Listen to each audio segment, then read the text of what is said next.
We have, built the largest single capital project back in the 70s when we brought oil off the North Slope. Almost 800 miles through the harshest, most unpredictable climates that you could ever see.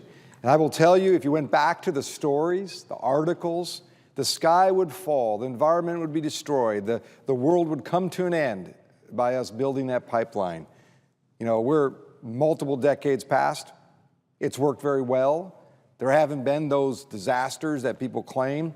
But on top of that, I know my friend from Louisiana mentioned the environmental impact and that it makes sense. A pipeline is the safest way to move oil. But on top of that, you have a choice. And the senator from North Dakota made it very clear, and that is you get to refine it in China or the U.S.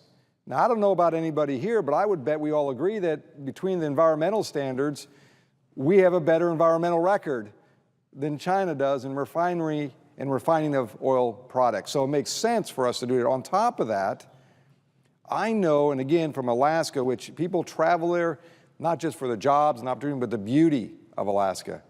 We have more visitors who want to see the pipeline, to visit the pipeline. When I went down to Golcana on a rafting trip, it's, you're out in nowhere land. I mean, it's unbelievable beauty.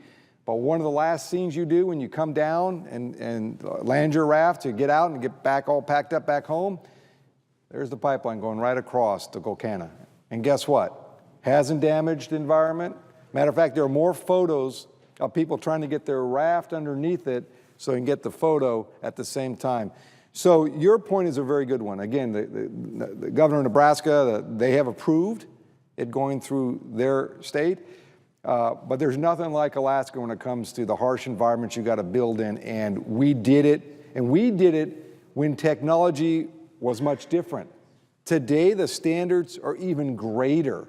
And so again, I just want to echo your point, and if I can make one other last point, this is unique. The chamber and labor working together for the common good of this country, and the jobs and the groups. You think of the Teamsters and the operating engineers, the pipeline contractors, the plumbers and pipe fitters. They're all part of this agreement to build this pipeline and train workers, which, as you all know here, huge gap in our trades. So we get to utilize a training opportunity, employ thousands of people, not only for today, but for the future. So from Alaska's perspective, we like it. We know pipelines. We know that you got to build them, big ones, as we did. And the fact is, as the senator from North Dakota said, they're going to move this oil one way or another, and we get a choice. Do we put it through our country, get the jobs that are attached to it, the opportunity to refine it in the states that have great quality refinery, or do we let China do it?